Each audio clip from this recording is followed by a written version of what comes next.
Welcome, everyone. Before we get started, I wanted to call your attention to our social media pages. We invite you to connect with us on social media by liking the page Campaign for GLR on Facebook. On Twitter, follow the account at Reading by Third. And on LinkedIn, subscribe to us at Campaign for GLR. Please use hashtag Learning Tuesdays and tag us to tweet anything you learn from today's webinar, and we'll be sure to retweet. We encourage you to share your questions, reflections, and observations on social media. My name is Sierra Sanchez, and I'll be behind the scenes helping to produce this webinar. I do have a few housekeeping details before we get started. First, we'd love for you to introduce yourself. So please use the chat box at the bottom of the screen to share your name, city or state, and your organization. Be sure when responding to select both panelists and attendees so that we all know who is here. The webinar is being recorded and live streamed on Facebook. Links to the recording, the slides, and any other resources shared during the conversation will be sent to everyone who registered in a follow-up email. We will also be posting a few polls throughout the conversation and a follow-up poll towards the end of the conversation. We highly encourage you to respond to that closing poll, as it helps us with our commitment to continuous improvement. Additionally, I would like to call your attention to our upcoming webinars. Next week on April 25th, we have an exciting partners webinar with Community Engagement Initiative, a family engagement framework for sustainable systemic change. The following week on May 2nd, we invite you to open up the month of May with us for a Funder to Funder workshop at 12:30 Eastern Time, co-sponsored by the Patterson Foundation, on breaking digital access barriers in healthcare, catalyzing telehealth ecosystems, followed by a session at 3 p.m. on making learning happens everywhere a community-wide priority. Registration and information for those sessions will be posted in the chat box now, and we hope you can join us. Joining you now is Siobhan O'Loughlin-Reardon, Auerbach Berger Senior Fellow with the Campaign for Grade Level Reading. Thank you and enjoy the webinar.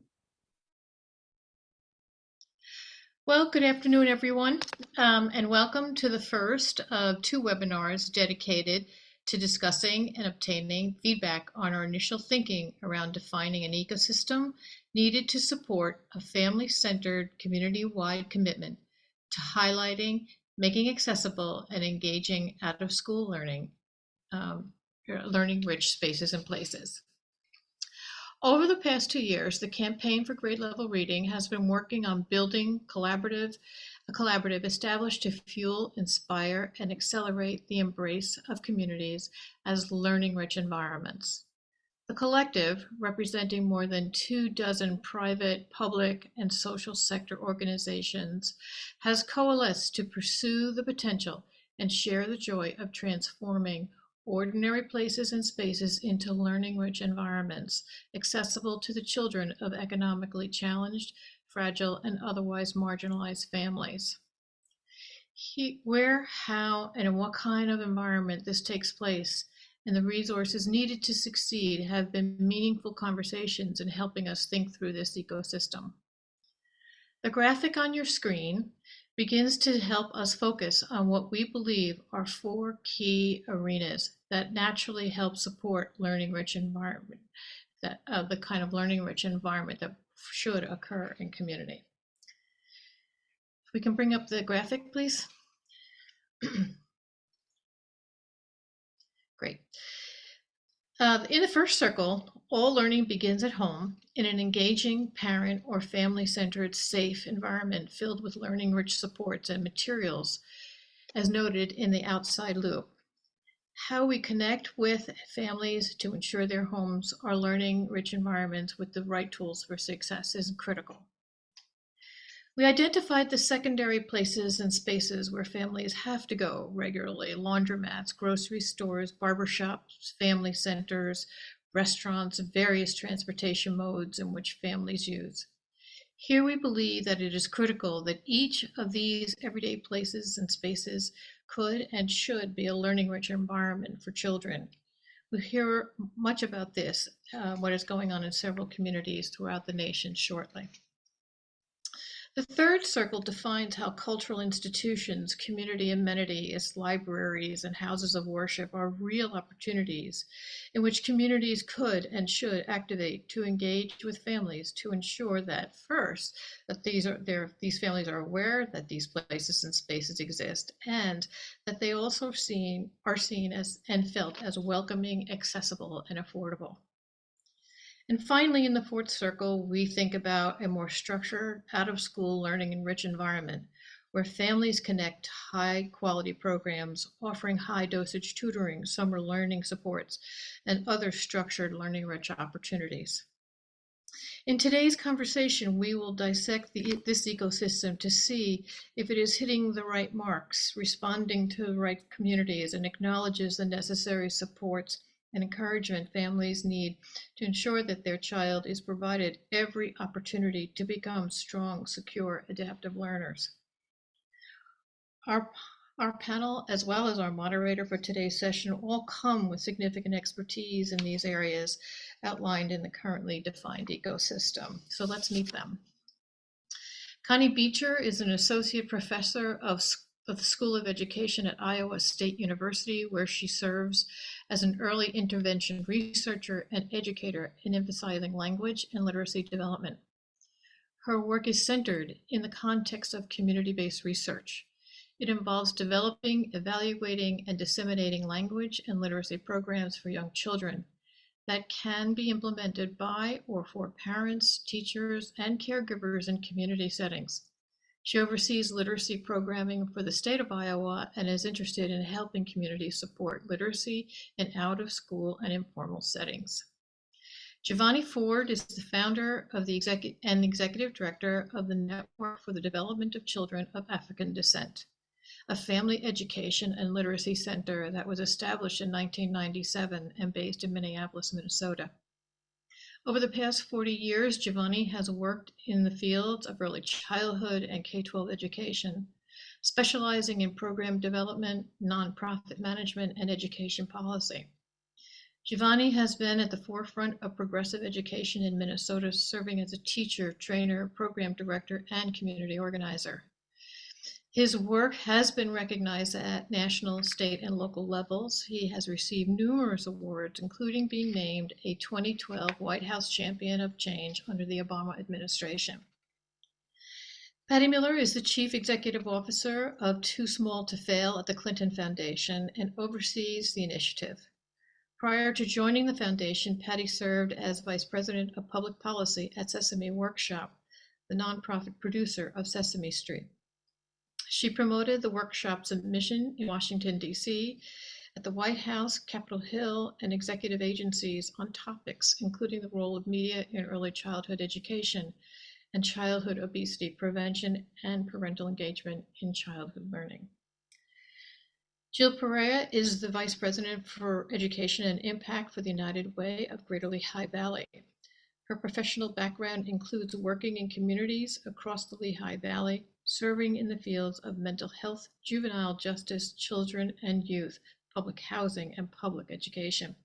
Jill is responsible for overseeing how the United Way of Greater Lehigh Valley invests its resources into the community to drive large-scale social change in education, healthy aging, and community stability. And Rachel Stein is the Director of Book Audience at Book Harvest, where she leads the strategy and oversees the portfolio of Book Harvest book access, book ownership, and community-wide literacy programs. Rachel joined Book Harvest in 2015 and is a dedicated nonprofit professional with experience implementing successful programs in public, private, and alternative school settings. Her experience in nonprofit management includes strategic planning, program evaluation, community outreach, and volunteer management. Rachel serves on the steering committee for Durham's Campaign for Grade Level Reading and the Everyday Places and Spaces Initiative. Right now, before I introduce our moderator, if you are willing, we would like to learn a little bit more about you and about those of you who are on the call with us today, and specifically about you and the children you serve. So if we could bring up the poll for our participants to respond. And while our audience is filling out the poll, I'd like to introduce our moderator. Arthur G. Affleck serves as the Executive Director of the Association of Children's Museums. In his role, he is a Chief Executive responsible for strategy development and program execution for the organization, with training in law and education over the years. Training and education over the years, Arthur has built a record of achievement in education, administration, institutional advancement, and nonprofit governance, all while centering diversity, equity, accessibility, and inclusion. Arthur, welcome. It's all yours. Enjoy the webinar, everybody. Greetings, everyone. Thank you, Siobhan, for setting the table for us. Please continue to complete the poll, if you will. So I'm with the Association of Children's Museums, which is the foremost society for supporting children's museums and developing rich environments that stimulate children's playfulness, curiosity, and creativity. With more than 470 members in 50 states and in 16 countries, ACM champions children's museums and those they serve.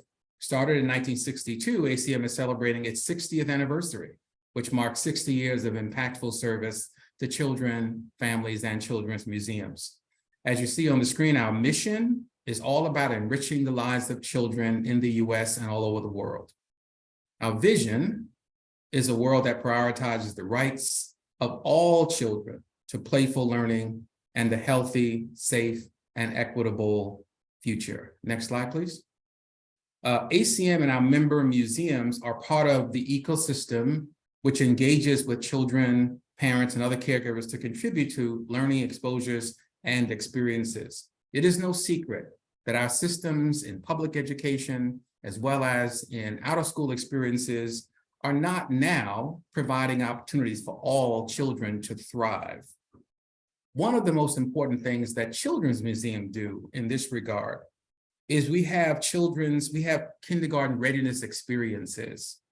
These programs focus on critical socio-emotional skills, literacy and numeracy skills needed for successful transition to kindergarten. And then many other things that our museums do, but I won't go into those at this moment because of time. One other thing I'll mention that we're very proud of is we have a great access program called Museums for All, because we know that some families are not able to afford to go to museums.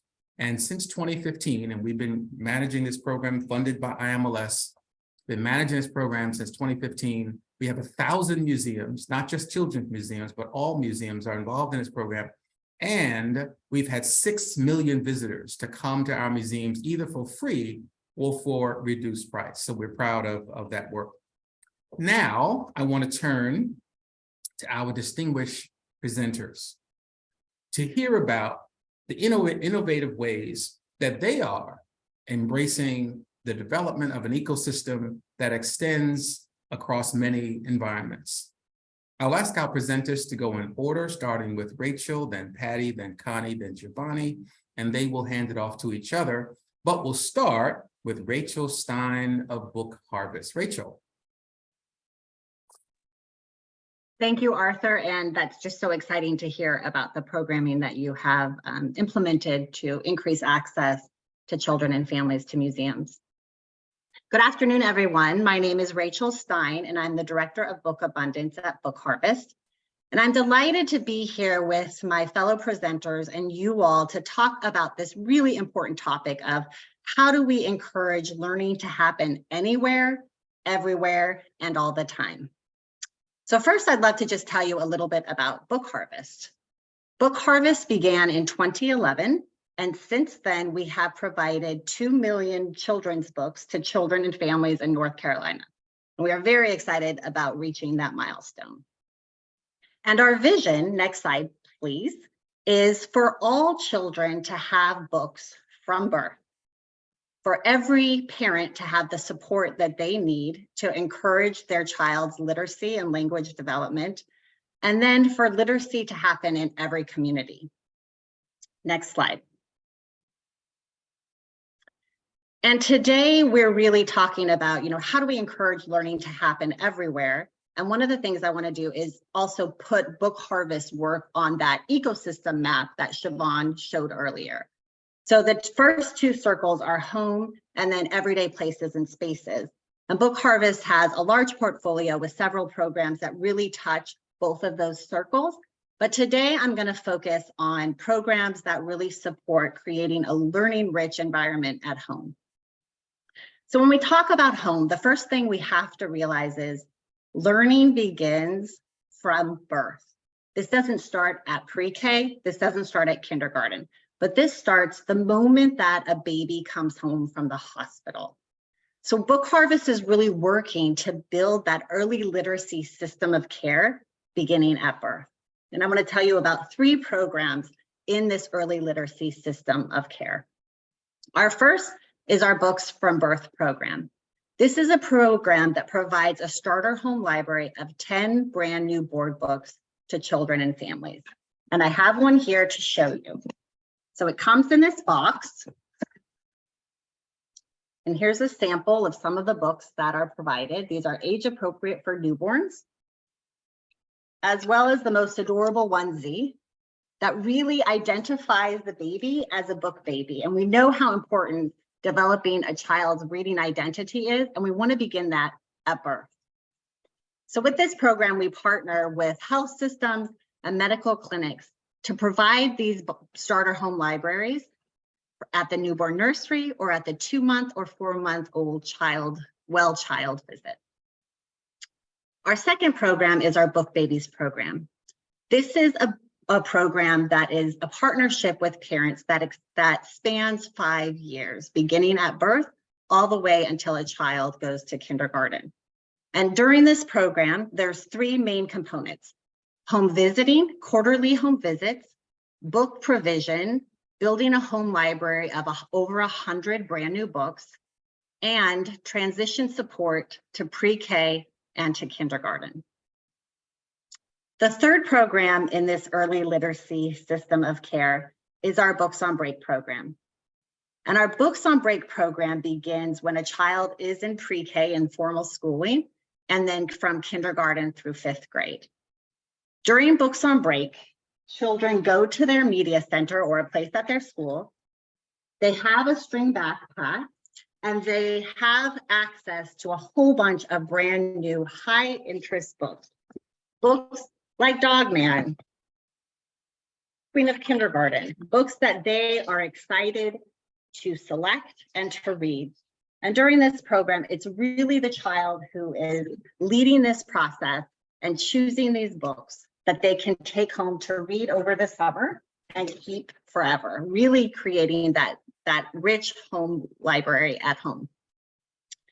So when we think about encouraging learning to happen everywhere, we want to make sure that children and families have the tools that they need in their home where they spend most of their time, so that this early literacy system of care is helping to make learning happen in the home.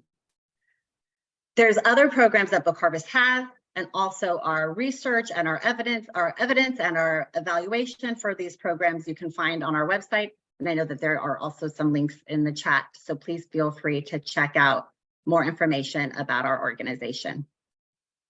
Next, I'd like to pass it to Patty Miller from Too Small to Fail.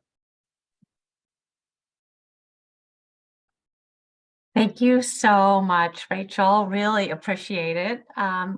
Great to see you all today, and really excited to have the opportunity to share more about Too Small to Fail, which is the early education initiative of the Clinton Foundation.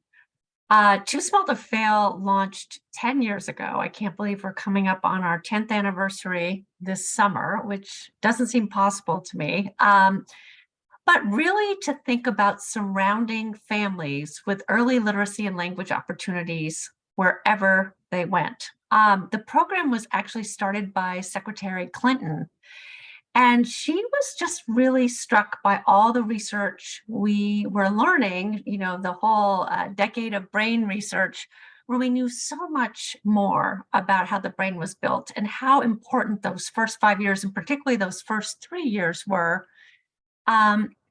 to help kids build language and literacy and build their brains. And what she was struck by was that the research that we knew about how important it was to talk, read, and sing with young kids wasn't translating to parents. And so when we built Too Small to Fail, she had a very powerful call to action. She's like, let's not ask really busy parents to do yet another thing. Let's go where they are. And she really asked us to think about the 24/7 of a parent's day and to meet them there. And so when we started Too Small to Fail, that's what we did. We started to think about the everyday spaces and places that parents go with their young children. And so I think we fit very squarely into the ecosystem that Siobhan described in that slide. If we go to the next slide, please. Too Small to Fail has three main strategies. First are the people. Who is it that parents trust and will go to get information and resources about their young children, their pediatricians, nurses, home visitors, pastors? Who are those people and how can we work with them to get information and tools into the hands of parents and caregivers? The second strategy is really the places. Where are parents going? And we really do think about those everyday places and spaces, from the laundromat to the grocery store, to the bus, to the playground. And I'll talk a little bit more about those strategies. And then finally, it's about the resources. You know, it's one thing to tell a parent to read with their child, but if you don't have books at home, it's really hard to do that. So while we're squarely focused on everyday places and spaces for reaching families, we do really try and think about that through line to the home environment and making sure that in those spaces where we're trying to reach families, we're providing them with books and other educational materials that they can take home. I guess what I would say about our strategies is that, you know, it's been 10 years and we've done about 16 evaluations that have looked at all of these strategies. And what we have found overall, and some of our interventions have been more successful than others. We've learned a lot along the way. Some spaghetti has stuck against the wall well, and other spaghetti has not. And it's really helped us hone in on these strategies and what's most effective. But what I will say overall is that parents do talk, read, and sing more because of these strategies. And some of our other takeaways are we've found that the trusted messengers really are the secret sauce. That's what makes this work really, really sticky. All three of these strategies work individually, but when you combine them all together, the trifecta, it really is the most effective. What we've done with these various strategies, we have basically partnered with national organizations and community organizations, many of which are on this call today, to really reach families across the country. We have 38 community campaigns in cities across the country, from Portland, Oregon to Portland, Maine. And we have partnerships with national organizations, from the Laundry Cares Foundation to Landscape Structures, which is one of the largest playground manufacturers. But what I wanted to hone in on for a minute is our work in places. And if we can go to the next slide, these everyday spaces. This just gives you an example of the spaces that we have been in and how we think about these spaces. It's largely transforming the space into language-rich environments. So this started in laundromats, where partnering with our fabulous partner, the Laundry Cares Foundation, we actually started transforming areas in the laundromat with a comfortable couch that parents and children could sit together, a bookcase that we kept restocking with children's books, blocks, letters, like magnetic letters. I really tried to create this warm, rich, engaging space. And then we did a study with NYU and found that kids engaged in 30 times more literacy-related activities in laundromats that had been transformed with these spaces, which we call family read, play, and learn spaces, compared to laundromats that hadn't. And once we developed this model with the Laundry Cares Foundation, we really started thinking about the other spaces where we could work. And that has included family courts, WIC clinics, social service agency waiting rooms, and then our prompts and signs are on playgrounds, diaper banks, waiting rooms in hospitals. You even see in the lower right-hand corner, even our creative materials on subways throughout the New York subway system. So again, really trying to think about those everyday places and spaces in terms of meeting parents where they are. You can go to the next slide, please. One of, I think, the most exciting things about the work has been to see the innovation that has come from our amazing partners. We, have taken all of our research, all of our creative materials, our campaign materials, and we've open sourced everything. And we work with our local and national partners and say, use these materials in any way that best suits your needs, and think about the spaces and places that families in your communities are going, and see what works best. And what has been really exciting to see has been how our partners have actually come up with the most creative ideas. On the right-hand side of the screen, what you see there is a transformation of local Goodwill stores in Muskegon, Michigan, where they turned the store actually into kind of a scavenger hunt where kids could engage throughout the store in literacy activities, which is pretty exciting. You also see bus shelters and then also a nature walk. And so what's been great has been really to see the innovation that has come from communities across the country. Just really powerful, engaging, innovative work. Right now, Too Small to Fail is actually really looking at a state strategy. One of our community campaigns was Detroit, Michigan, and they transformed over 100 spaces through their amazing partner, Great Start Detroit. And based on that, the Michigan Department of Education said, why don't we have this campaign go throughout the state of Michigan? So partnering with the Great Start Collaborative throughout Michigan, all these counties started engaging with this work, and now 79 of Michigan's 83 counties are using these 3 strategies across the state. We're also currently partnering with California and the California Department of Social Services to transform social service agency waiting rooms across the state. We just finished a pilot study that showed that the kids were engaging in significantly more literacy-related activity after we transformed the waiting rooms. And so we're now adding more counties with a goal of working to expand this across the state as well. So we're really excited to continue to partner locally and statewide across the country. And I am going to stop there and look forward to answering any questions you have. And I am going to pass the baton to Connie Beecher.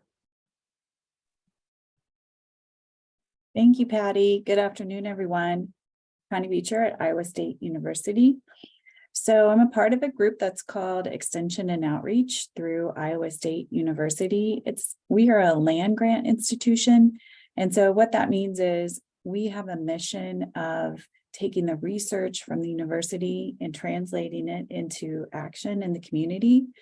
And so one of the many benefits of Extension is that we have offices in every county in the state, 2 in Potawatomi. And the folks that work in those offices are people that live in those communities. And so when we're talking about programming and getting learning, enriching environments for rural areas, it's a real advantage to have folks in those county areas. Next slide. So one of the things that I'm able to do is when I was, we lost the, I'll just talk. One of the things that I've worked on is to create programs that have different kinds of touches or different levels of effort for the folks in the state. And so what I call population level is these are programs that really are intended to get the message out about the importance of talking and reading with children to all caring adults, right, in communities.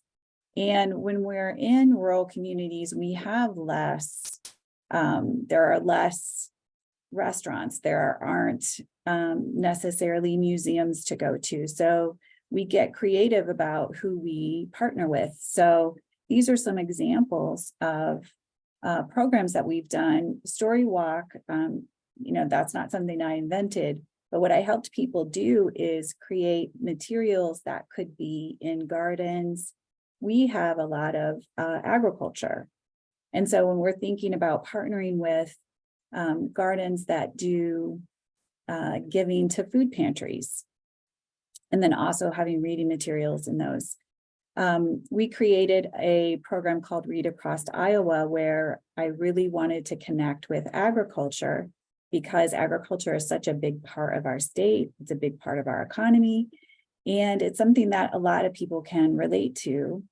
And so we get grants and donations from organizations, and we create kits that have books that have to do with agriculture, and then also materials for how to use the books. And we send those out to schools and libraries and extension offices. And then for the whole month of March, people, do fun things like having farmers come and read with children. And so I think the important part there is we want to not only get the message out to people who are caring for young children, but also people in the community who benefit from having a literate population. So I also want, the farmers to understand that literacy is really important for their community and they should support that. Another thing that we do is work with create kits that can go to libraries. So if we don't have a fabulous museum to go to, we try to create opportunities for parents to have interactions with their kids around STEM, hearing that kind of language. And so these kits are part of a project that we did. We put these in libraries, and parents and homeschool parents and groups can check them out. And again, these are meant to also just increase awareness, right? And get more people interested. Oh, hey, if I like this program, what else do they have? What other things might happen? So on the next slide, we also have programs that are more in depth, where we are working with people on the evidence-based ways to read with children in ways that we know make a difference for their language and literacy development. And one thing that's really important to me is that my programs often repeat information about things like dialogic reading and interactive reading. And so we talk about it with preschool teachers, and we talk about it with parents. And another really important group is home care providers. So we also try to be flexible in offering both in-person and online offerings, so that we can hold classes. If we are in a small community with just a few people, it might not be feasible for us to hold a class. But if these two communities could work together, and we can have people online from different parts of the state, then we've got enough people to hold the class. This is also how we support our bilingual families when we have Spanish communities. So all of the programs that you see here have had bilingual books and Spanish versions. And so we don't have a lot of bilingual staff. And so what we do is we have a virtual program where folks from other part of the state where there might not be a bilingual speaker can join in with a group that does have a bilingual staff member. So We really try to share resources in creative ways to help rural communities support literacy. And then I think I will turn over to, oh my gosh, I lost my notes about who is next. me. Giovanni, thank you. Spot on.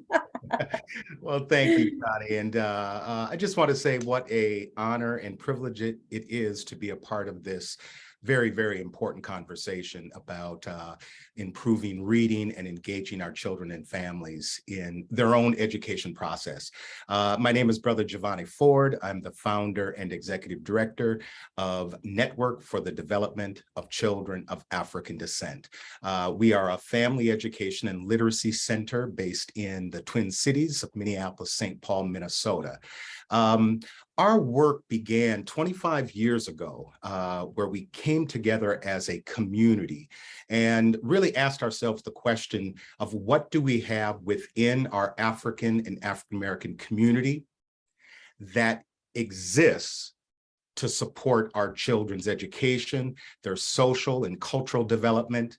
And what the community said is that we wanted to build an institution that would learn from ourselves and learn from our children how best to reach, teach, and support. We believe that it is whole, healthy, functioning communities that produce whole, healthy, functioning individuals. There's that adage of it takes a village to raise our children. Our work focuses on how do we equip and prepare the adult villagers so that we can educate and develop our children. The mission for our organization is we exist to strengthen the cultural connections within communities of African descent that promote, sustain, and enhance the healthy development of our children. Again, the idea is what can we learn and how can we strengthen and grow our capacity within our community so that we can educate and develop our children. How we go about doing our work is focusing on literacy. Specifically, our work centers on how to help children and families make critical connections between literacy and identity. And when we talk about identity, we're talking about identity in the context of cultural history and heritage. I'm sure you all have remembered a time when you interacted with a young child, and the child's favorite persistent question is why? Why? So that question of why is important to our work. We help our children answer for themselves, why is reading important? And we provide the types of support and interventions so that our children can connect for themselves. Reading is important because it's a tool, it's a key to unlock and form healthy cultural identity. So I want to say just a little bit about how we got our start. We began very, very simply with some of the strategies that you've heard about earlier. We started handing out free books in the community. We engaged African-American police officers and firefighters who would come and fill up their trunks of squad cars or the fire rigs with books. The community would donate new and gently used books, and we would distribute them out in the community. It was important for our children to see adults who looked like them lifting up the importance of reading. So we started handing out thousands and thousands of books. We also engaged community elders, young people, parents, Black teachers in creating an African Child Development Resource Lending Library. So it's a collection of books written by and for African and African American people, books for parents, books for children, books for educators. At that point, we began to think and listen to the community And the question of how do we truly and authentically engage children and their parents in falling in love with reading Black literature. And so we created a series of holistic programs or programmatic strategies that would help address the issue of disconnect of literacy and identity. If you can go to the next slide, please. So our programs fall into three categories: family literacy and cultural enrichment programs. One of our signature programs in this category is the work that we do with parents. We have an intensive program we call Parent Power Literacy and Advocacy Workshops. And in Parent Power, parents engage in building community with each other while learning about how to advocate for their children's literacy development in schools, but also looking at how to establish strong literacy and cultural foundations in the home. We always say that it is critical that parents be involved in schools, but even more important that they be engaged in their own cultural education, the cultural education of their children, and engaged in building community around our children. The second program I'd like to talk about is our academic support. We have an intensive 9-week reading intervention called the Sankofa Reading Program. Our curriculum, assessment, and instruction is in alignment with the reading instruction that happens in school. But what our approach is about is, again, helping our children connect literacy and identity.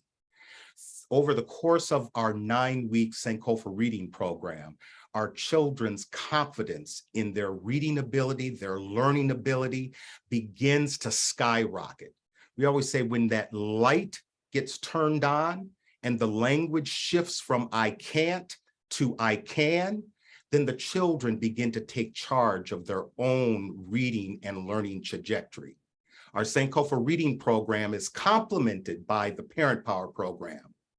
When we complete working with the children at the end of 9 weeks, the parents are equipped to continue to work with and support the child as the whole family learns, grows, and develops together. As we do our work, we're very careful and intentional about learning and documenting how best to reach and teach. And so we share our lessons learned with schools, with libraries, with other human service providers through training and technical assistance and support. The outcomes and impacts of this cultural whole family, whole community approach is evidenced by program level data, where our Sankofa students average a 2 to 5 level increase in independent guided reading levels, increase reading skills, but also for the family, increase family stabilization measures, right? Increase in employment, engagement, GED completion. Again, when we help families make the connection between literacy and identity and community, self-efficacy, the belief in knowing that I can become self-determinizing takes hold. I want to just do a real quick deep dive. If you can go to the next slide. Our approach has been proven to translate into increased school performance. What you're looking at here is a summary of a 5-year study we were able to engage in with the University of Minnesota and some of our community partners. The shaded area on the graph that you're looking at represents our 9-week Sankofa intervention. 6 weeks prior to children starting our program, we administered weekly fast skill assessments. After the 9-week program, we resumed the 6 weeks of fast assessments. What we were trying to understand is how our cultural reading intervention approach changes or affects the trajectory of our children's learning, growth, and development. And what the study found is that 6 weeks prior to Sankofa, children's decodable word skills were actually on the decline. But something happened during the 9-week cultural literacy intervention. It's that self-efficacy, when children connected literacy and why do I read to, oh, I read because my people are great and I need to study myself and my people, their intrinsic motivation to learn enabled them to increase their reading scores and reading levels. The study found that 6 weeks after the intervention was complete, the trajectory was still on the increase. An unexpected finding came out of this study. Prior to our Sankofa reading program, school attendance was sporadic, but after Sankofa, school attendance was increasing. Final thing I'll say is about how we work with and help and support children and families sustain this upward trajectory. We work closely with community elders, parents, and young folks and staff to create a cultural home learning kit, which is comprised of very simple, beautiful workbooks that's focused on strengthening and building literacy skills at home. But the key is that parents don't have to be the expert. When we learn together with our children about African contributions, inventions, when we learn about standards and communications within our community, children's propensity and efficacy to continue to engage in their own learning along with their parents continues to grow. Culture matters. Identity matters. And when we help our children and parents connect literacy with identity, they are positioned to take charge of their learning over a lifetime. So with that, I'm going to pass the mic to my sister, Jill Piera of United Way of Great Lehigh Valley.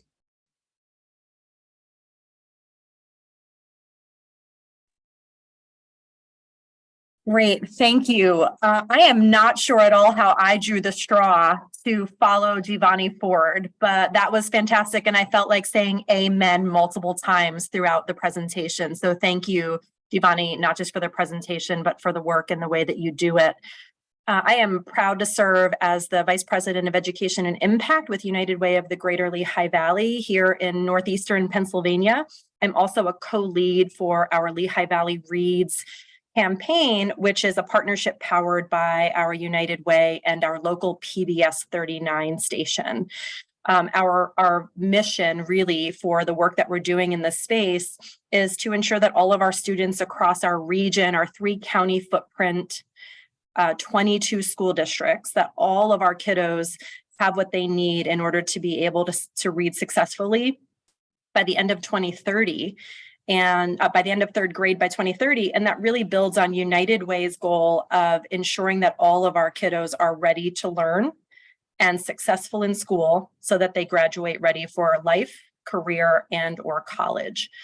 And so, we're a backbone. We're aimed at kind of driving systems interventions and looking for those programs that community is identifying is really needed to meet their needs to drive towards better outcomes. And so I'm just going to share a little bit about some of what we're working on. If you move to the next slide, share that pre-COVID, we were really focused with our LV Reads campaign around early childhood, summer learning, and attendance. During COVID, we included trauma-informed care and resiliency practices. We also expanded the number of programs and the variety of programs that could be offered in a virtual space to really support our youngest learners up and through 3rd grade. And so it's relation to this conversation in terms of how do we engage all of the ecosystem of out of school time supports and how do we lift up everyday places and spaces is something that we've been talking through for and moving on for quite a few years here. So post-COVID, we're centered on these 4 bullets that you see here: awareness and access to early learning, early literacy supports, and I'll share a little bit more about that. All of the work that we've done in our education space, though, has really been contextualized in how we are implementing the community school model. in our schools across our region. So deepening and expanding that community school model. And it really is in its essence about creating that ecosystem of out of school time partners, community assets, all of the richness of culture and programming and institutions that are in a community, and marrying them with a school building so that kids and families are getting what they need when they need those supports to be successful. And then we're also tackling some access to adequate internet for everybody, and the science of reading practices, which is wholly inside of the school setting for the most part. So you go to the final slide. Just to, again, to tag in on how does what we're doing in Lehigh Valley really connect to this ecosystem that we're asking all of you to weigh in on today? Does the ecosystem that the campaign is pushing out resonate? Here's how it resonates for us. Under our pillar of awareness and access to early literacy supports, we're aimed at hearing from families, what is it that they want and need to feel equipped to create those learning rich homes? And so we have been implementing, and then the second one, creating a learning rich environment and community. So we have been implementing, Patty, the Too Small to Fail's Talk, Read, Sing campaign for a number of years here across our region. Much of what you said is alive and well here in the Lehigh Valley. We have trusted messengers in many of those spaces that you shared, barber shops, federally qualified health centers, laundromats, libraries, little bodegas, larger grocery stores. And we'll have our very first full space transformation happening in a week or so here in a local senior health center. And so really looking at that 2 or 3 generation approach to creating those learning rich environments. In this early literacy space, though, World Reader, I see there was somebody on the call from World Reader, which is a phenomenal digital library of books from around the world by authors from around the world, a very rich and culturally diverse set of authors that are available through a mobile phone. And so we've been fortunate to partner with World Reader here across our region to offer those books, again, through a mobile phone to our families that are looking for a way to have more access to more diverse reading material.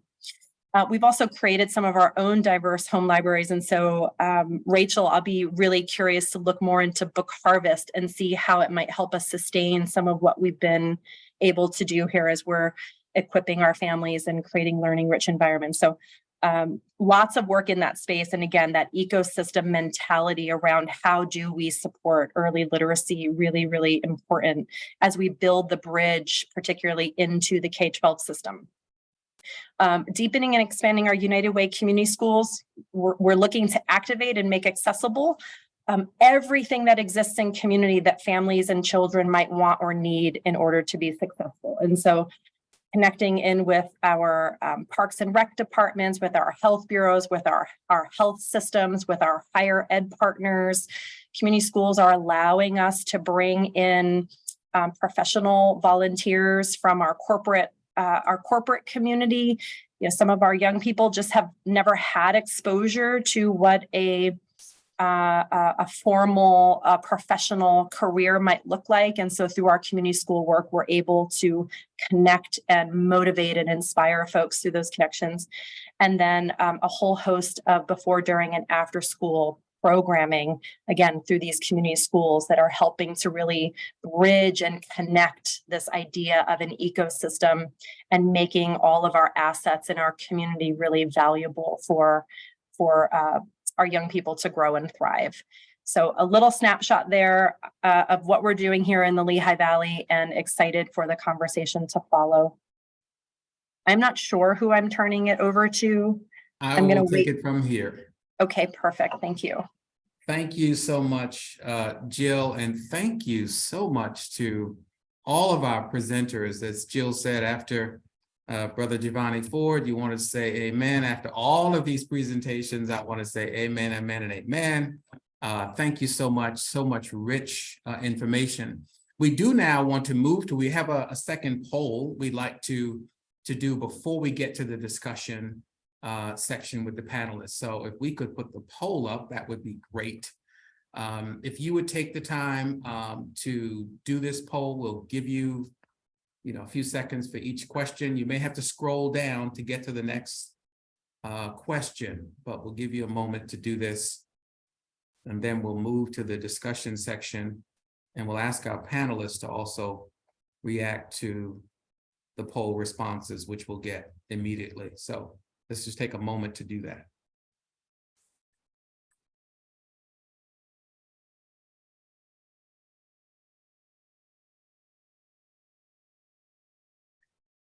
While you're completing the poll, I'll remind you that the contact information for our tremendous speakers is in the chat. If you've got additional questions, you can put them in the Q&A, and our presenters will make time to try to answer those. But you'll have email addresses, website addresses as well for these wonderful organizations, so you can certainly follow up. And if you're a funder in the audience, send checks. That's always helpful.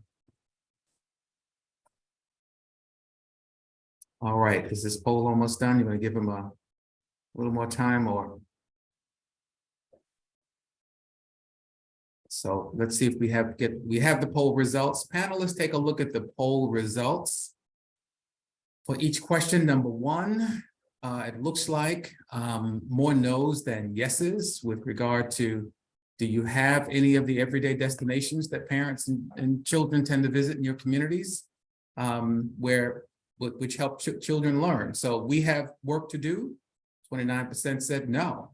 The second question, has your community invested in and considered investing in learning playgrounds?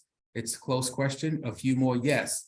But panelists, is this a good time for the panelists to jump in and weigh in? What do you think about these initial results for the poll? Any thoughts? Are you surprised at any of this? Panelists, you can come back on screen and we'd be happy to hear your thoughts about, starting with number one.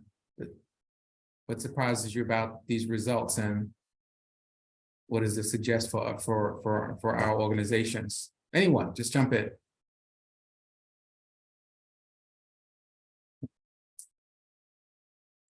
Well, I can start. It's not surprising. It goes along with what we know about communities. I think for us who are in the early learning space, we're always surrounded by this message. And so I think we forget that out in the community, when you're talking to people just going about their business, a lot of people just take literacy for granted. And I think that they just honestly kind of don't think about it. It's been a long time since they learned to read. And that's why I say it's like a public service message, so we need to get to the point where, remember, people didn't know that cigarettes cause cancer, and it was public service messages that got that information. So now it's something that everybody knows. And so we still have some work to do there on the fact that letting everybody know that how critical literacy is. Absolutely. Others? I'll build on what my sister Connie shared. There's a very important book that I highly recommend all the time. It's written by a very dear friend and colleague, Dr. Patricia Moore Harbor. The book is entitled Community Educators, a Resource for Developing Our Youth. What her research has shown in her book is that there's professional educators, like those that do their work in schools, but then there are community educators, which are parents, next door neighbors, business owners, right? Both are educators. She lifts up the key point that schools are one sector of the community and not the other way around. So her research really challenges us community educators to look at ourselves and the critical primary educational role that we play. community is always educating and developing our children. How do we raise the level of consciousness and thus intentionality? So the polls and the result, I agree, Connie, are not necessarily surprising. My background is early childhood education. So I taught 4- and 5-year-olds for many years, directed an early childhood education center. But even within the early childhood community, we saw education as what started in K through 12, and that we were supporting the families. What does our work look like when we see ourselves as the educators that we are, in partnership with professional educators in the school? I think that is so powerful, because sometimes we minimize the work we do in community and see ourselves as the informal education system, as if that diminishes the power and impact that we have and can have. And in some communities, we haven't taken ownership of that role. And I think what her book and what you're saying is that we've got to take ownership of that role and not even think for a minute that the schools can do most of this work alone. The second poll question: has your community invested in or considered investing in learning rich playgrounds? First of all, most of our attendees said they don't know. So there's a communication issue there with not even knowing. But for those who did respond, had some awareness of that, 22% said yes, and then 17% said no. Is this a new concept in communities to have these learning rich playgrounds? Panelists, is this something that you see growing significantly? What's your reaction to these numbers? Yeah, thank you so much, Arthur. I think the playground work is really growing. In 2015, Too Small to Fail partnered with Landscape Structures, which is one of the largest playground manufacturers. And we just had an idea. Could we put prompts and signs and interactive panels encouraging language-rich interactions on playgrounds? And as part of a Clinton Global Initiative commitment to action, they agreed that they would transform 15 playgrounds in Oakland, California, and 15 playgrounds in Tulsa, Oklahoma, which were two of our flagship cities.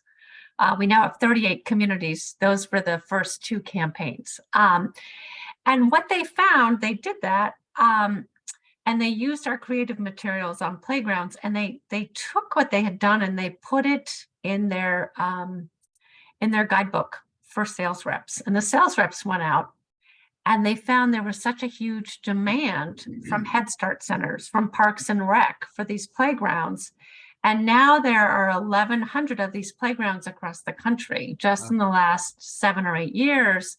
And what the great thing is that these communities, they're being funded through budgets, through Head Start, through Parks and Rec, and then these playgrounds are popping up across the country. And it's also, not only has it been, it's been great for Landscape Structures because, one, they first donated that opportunity, but then they found that it was actually also good for their business model. So it was a win-win for them as a business. We actually just completed a study and actually found that of all of our spaces, and we have studied multiple spaces over the last 10 years, playgrounds were the most effective in encouraging language-rich engagement between parents and caregivers and young children. So we're excited to continue to explore how we think about more playgrounds and outdoor spaces. One of the panelists mentioned story walks and story trails, and just I think there's so much great opportunity to think about expanding and tweaking this model. Great. Let's look at the third poll question, where we had a very positive response. Do cultural or amenity institutions in your community, museums, libraries, etc., encourage economically disadvantaged families to use the institutions as a resource for children's learning? And 74%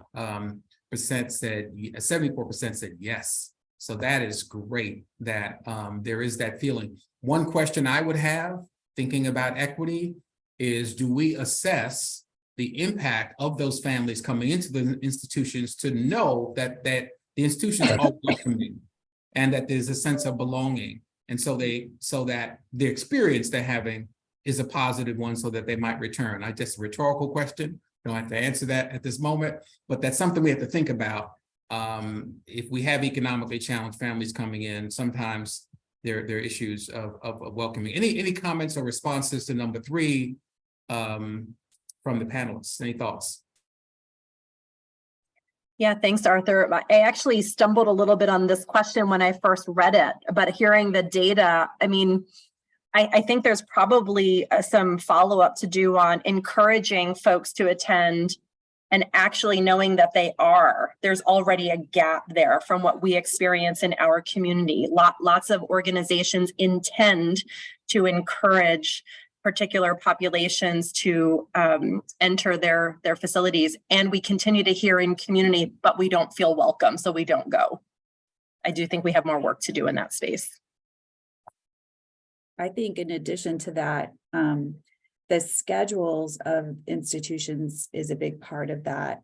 So some families, when you're thinking about their work schedules, they have a lot of different hours. And, we've done experimenting with timing of different programmings. And sometimes, 8 o'clock at night works better for a busy family. And you're going to have a hard time finding some that open, right? So thinking about finding different times of days and programming is a big part of that. Yeah, and even transportation to get to those places is a challenge.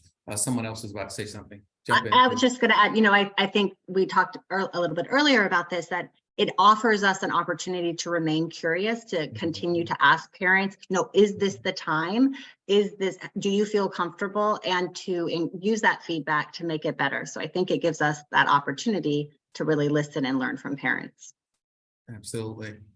The 4th poll question got a mostly negative response. Has your community created learning rich settings for children while they are in transit, sidewalks, bus stops, etc.?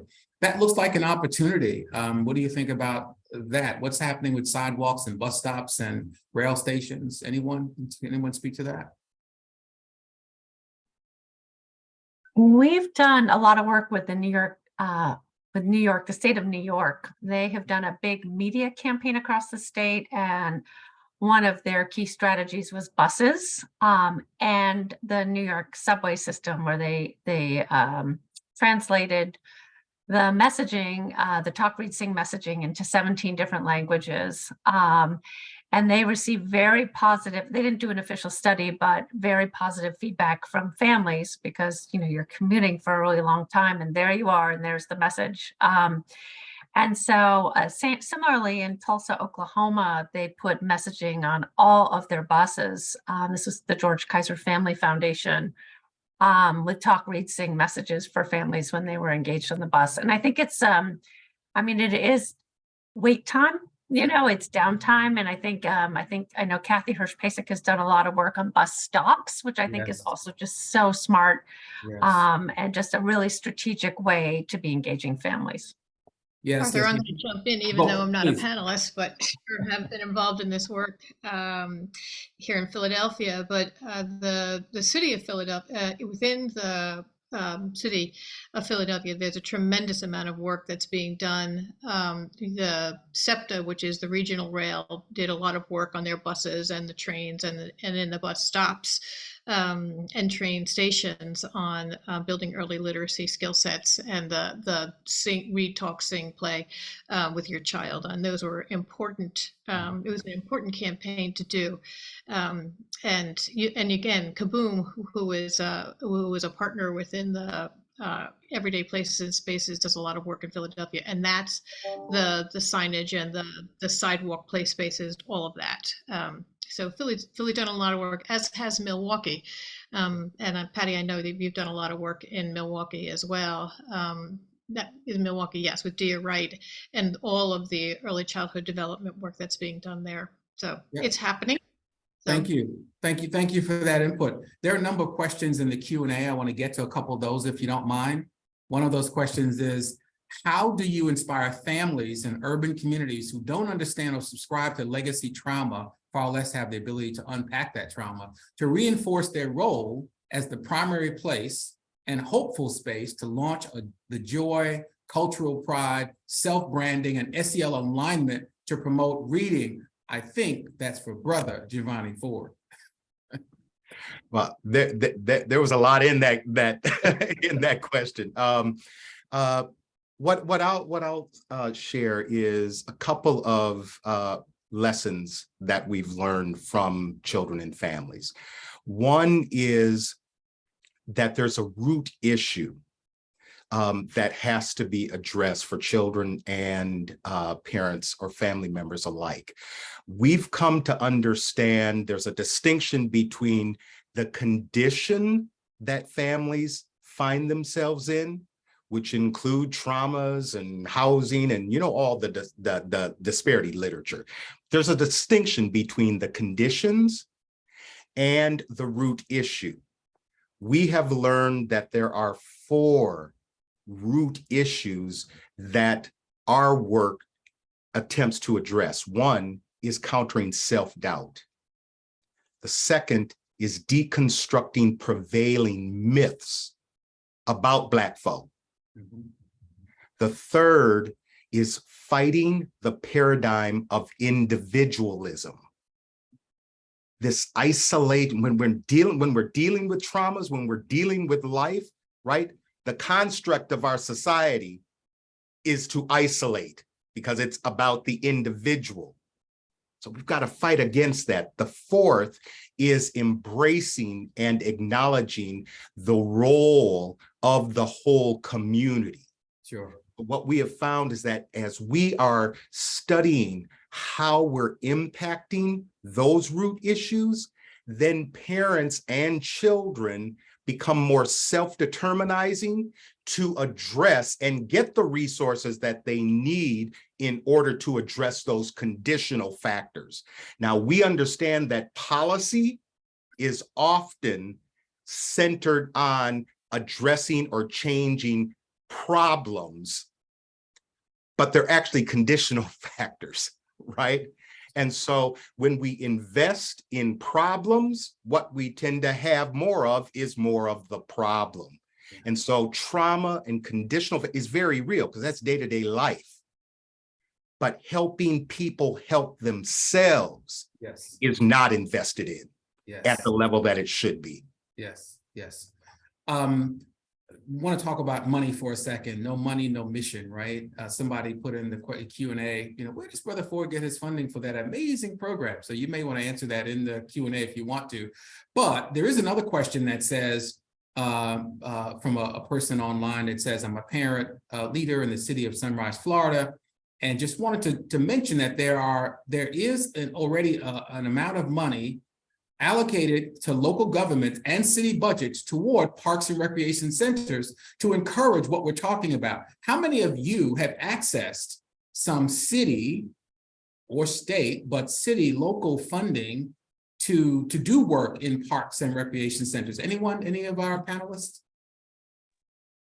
Yeah, I'll say it's a really great statement and it's a great opportunity. Somebody else had mentioned about the power of relationships and that there's PSAs needed around the importance of literacy. And so much of transformation work is rooted in building relationships with each other, right? With the influencers of the funding streams and the decision makers. And so we're in a place right now with a new mayor in one of our cities who completely gets it.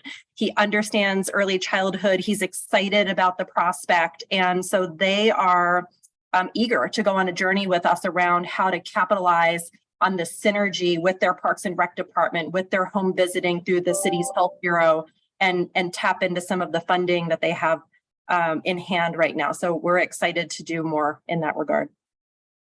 And I also wanted to add to that. I think it is so important to engage county and city members in this idea that this is building a community-wide culture of literacy for all of us, and we are all going to benefit from it. We have received funds from both the county and the city for our work in laundromats and for our work in with partnerships with Durham Parks and Recs to provide book boxes, outdoor places where children and families can access books 24 hours a day, 7 days a week. So our county has really come alongside us to see that this work is important because it benefits us all. That is great. I think for the last 15 minutes, I want us to get to some other questions. You can still put questions in the Q&A. I think we can take down the poll for the moment. And I want to talk about the infographic that we've shared and ask the panel, and then others can respond in the chat. But is anything missing from the infographic? And maybe we can put it back up again if you want to. Is there anything you would change about the infographic that shows the various ways and places that various organizations are plugging in this ecosystem of support, outside of, the formal school system? And as has been said here, it is so important, and it has not been given sufficient, recognition and credibility. One of the things that occurs to me is a quote that the late great Frederick Douglass said. He said, "It is far easier to build strong children than to repair broken men and women." And we spend so much time and money trying to repair broken men and women, and you've got to try. But if we would invest more in these programs, early learning programs, to get kids ready for school and through school and excited about, how they can, engage the world, we would have fewer problems. So here is, just want the panelists to start out by just sharing, what do you think about the ecosystem, the mapping here? Would you change something? Is this about right? What do you all think? I think going along with what Giovanni's talking about with communities, we expand parents to be, caring adults. There are other folks in the community that can support, children and families. The other thing I was thinking about is faith communities seem to be missing, and a lot of people, center a lot of their life around their faith communities. And those are also places where people gather, and then just some space for communities to put their own, other communities have different kinds of makeup and different organizations. Rural communities look really different. So maybe some space for add your own here, right? We don't want to set too strict a parameter. Right. And Connie, there is on the right side, the lower right, there's a line for houses of worship. So there is that for the faith community. Does that not work for you? Does that? Yeah, I think it's maybe expanding it a little bit. Okay.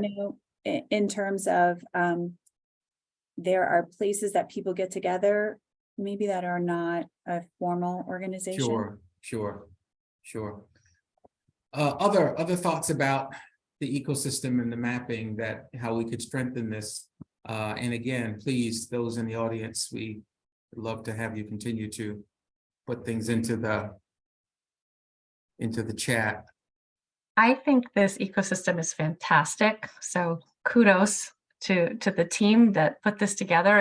It's really terrific. I do like the idea of having an opportunity for communities to think about, because we are again seeing so much innovation happening in communities. So this idea that new spaces can fit in, if there's a way to suggest that or show that, I think that's great. The other thread I just wanted to pull on that many of my fellow panelists have mentioned throughout this webinar that I think is really important, and I think Rachel just spoke about it, is this idea of a culture of literacy, right?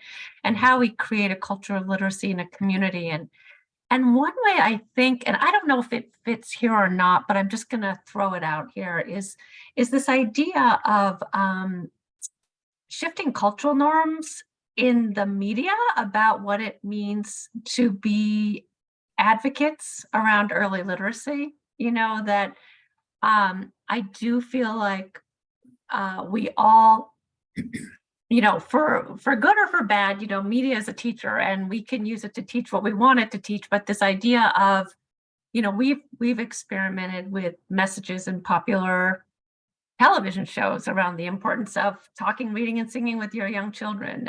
We're right now engaging in a social media influencer strategy. Who are micro influencers who reach parents, and how do we get to them, right? There's the actual physical community, and then there's this other media ecosystem we live in, which I think can play a major role in shifting cultural norms and reinforcing cultural norms, or what it means to promote literacy. And so it's just something we've been doing a lot of thinking about. It Too Small to Fail. And I don't know if it fits here, but I just wanted to throw it out there because I do think it is a way that that parents and caregivers get a lot of information, right? And we can use it, I think, to great benefit to continue to promote this idea of that everyone in a community, both micro and macro, should be part of this equation. I love that, Patty. And I want to add that I would love the words from birth to show up on this ecosystem somewhere, because we're talking about out of school learning, which I think immediately our brains go to, oh, this is for when kids are in the formal school setting. But we know that there's so much learning that happens beginning at birth. So really thinking about how do we make sure that's clear on this. Yeah. And then the second thing, and this has come up throughout our conversation today, but this learning from parents and partnering with parents, and not sort of this transaction of doing to. And so I'm just thinking about how the arrows are placed on this, and this is a very small detail, but the one about the home is sort of going into the center, but the rest of the ones are all going out. And I just want to make sure that we're making it clear that this is something we're doing in partnership with parents, and really learning from parents and caregivers throughout this whole process. Excellent point. So I want to lift up two things Rachel said. One, from birth. Many of our museums have programs called the first 1,000 days. And we work with families and caregivers to help them think about what things they can be doing in the home, obviously, for the first 1,000 days to help give their children the best chance to, when this brain is developing so rapidly in those early years. And the second thing, you use the term caregivers. We do have parents, we have grandparents, we have all kinds of caregivers in communities, and we need to lift up all of these caregivers who are helping us with these children to get them to where they need to go. So all of that's important. A couple of other questions we want to get to before we run out of time. What are some of the things you keep in mind while doing this work? I mean, what are some of the challenges? What are some of the joys? What are some of the things that keep you up at night while you're doing this work? Any of our panelists?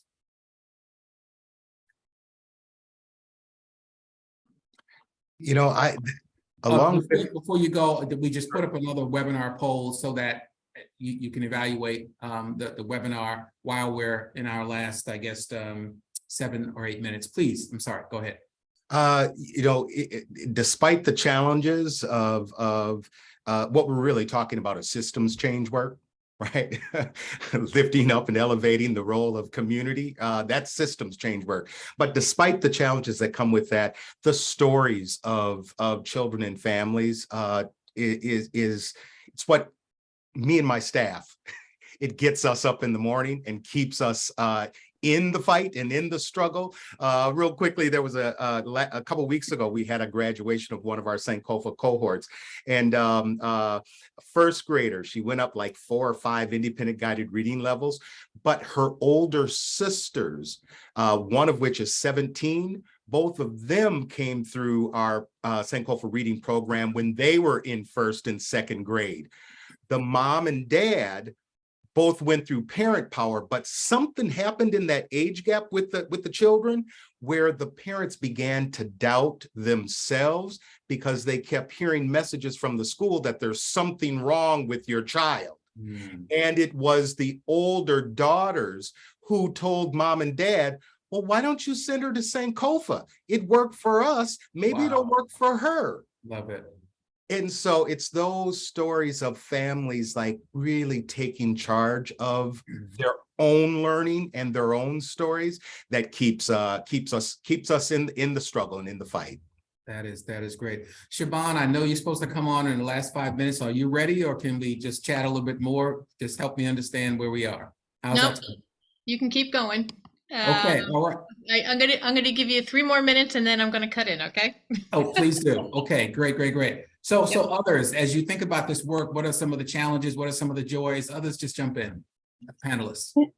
You know what I think has been really exciting at Too Small to Fail that we've seen has been when you start transforming spaces, all the other community benefits that come from that. Just as an example, we're working with the California Department of Social Services, and they were really interested in seeing if we could transform a space so that families felt more welcome, that the space felt more inviting and warm. Like, would that be an opportunity then for families to avail themselves to other benefits that might be available for them, right? And we're doing a pilot study right now, and we are finding that families are feeling more welcome at those spaces than they did before. And I think that's actually really terrific to think about then how that can help support families in other ways than the initial way intended. So I think that's really exciting to think about as we continue this work and think about other spaces. Absolutely. Brother Giovanni Ford just shared a story of impact. Are there other stories of impact that others of you could share, things that you feel so proud of that happened as a result of the work? I will share a quick Please. story. I Sure. had single parent attending one of our programs where we really talk about talking and reading with children. And she said to me at the time, I thought, I was just not going to be able to be a good mom. I have to work. I didn't really know, but to know that I can go to the library and get books, this thing I can do for her, she said it changed our relationship. And then she emailed me. She emailed me when her child was going to kindergarten, and she said, I just want you to know that she's doing so well, and Wow. our relationship changed forever. And so that's the great. power of literacy and helping folks have these interactions with children. Beautiful. Others, any other? I Please. can jump in with one, just thinking about learning happening in these spaces where children and families spend time. I really got that the first time I went to restock books in a laundromat, and I saw a 3.5-year-old sitting on a chair that was just his size, looking at board books. And this was 10:15 a.m. on a Wednesday. And it occurred to me, this is his learning environment right now.